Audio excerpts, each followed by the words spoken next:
We're seeing most companies moving voice services to computer network.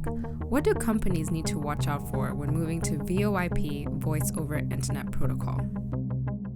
Yeah, so that's a great question. Back in the day when we would build out office space, we'd have cabling run for the computer network and then separate cabling run for the phone network. All the phone systems ran on a different type of cable than the computers did. Today, it's all the same cabling. So we're running, when we spec out a new office building, we want to run all that same, what's called Cat 5, Cat 6 cabling plant. So Troy, when they do that in today's environment, what kind of things when they're putting that in do they need to look out for when they're putting in voice over IP telephone sets? That's a good question, Alan. So I'm going to take this in a couple areas. One is, what cabling do they have now? Some people have had the traditional blocks, the 66 blocks on the wall, and remember all the people would go around with a little punch tool and have to move things around, with that traditional digital model. Sometimes people use twisted pair wire, Cat 5, Cat 6. When they had that, we can transition that wire, re-terminate it essentially onto patch panels to make it where it's essentially ready to connect to their network.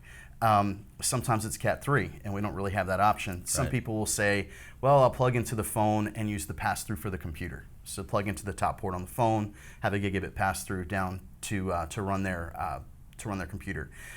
Downside to that is if the phone reboots for some reason, if you kick a cord or whatever else, you're going to take out your connection to your PC as well as it reboots.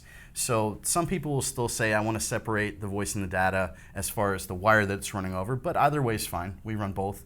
So the other considerations are also the network switching. So a lot of people will find that they have traditional 10100 switches or even gigabit switches. They could be unmanaged, they might be managed, depending, and they'll have varying architectures on that. The standard now is going to be to have Power Ethernet switches. So that way they can run not only phones on the Power Ethernet switch, but they're also able to run wireless access points.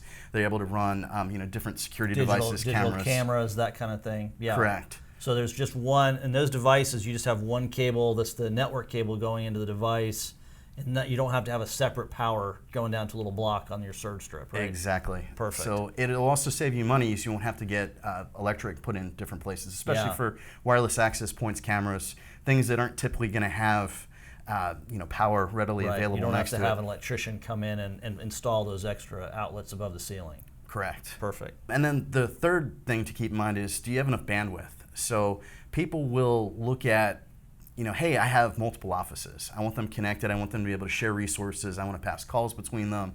And I might have customer service in a variety of places or a variety of time zones, or a variety of countries, whatever it might be. Right.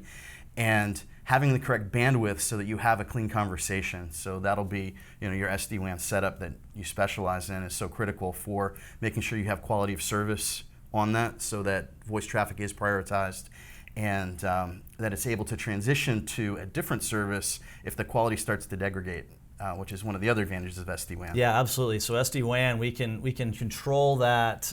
It's not necessarily an on-off. It used to be we'd put in, if you put in two internet connections, you'd have a full-on or full-off. So I have my primary connection that's running. If it fails, then it'll roll over to my secondary. Under SD-WAN, we can put additional parameters in there. If we get ping rates that go above a certain level, if we get jitter rates that go above a certain level, roll the voice traffic to another connection in order to maintain that call quality. We also see a lot of times those VoIP vendors will specify a configuration for the edge security. So we'll have to go into the firewalls and put in special rules to handle that VoIP traffic. Right. So Troy, do you see a lot of companies putting in a separate network today for voice traffic?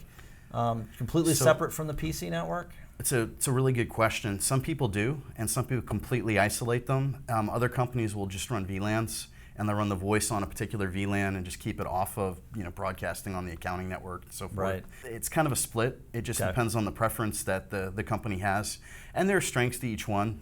Some people say, I don't want my voice traffic to ever touch my data network, and it's just personal preference for them, or their decisions.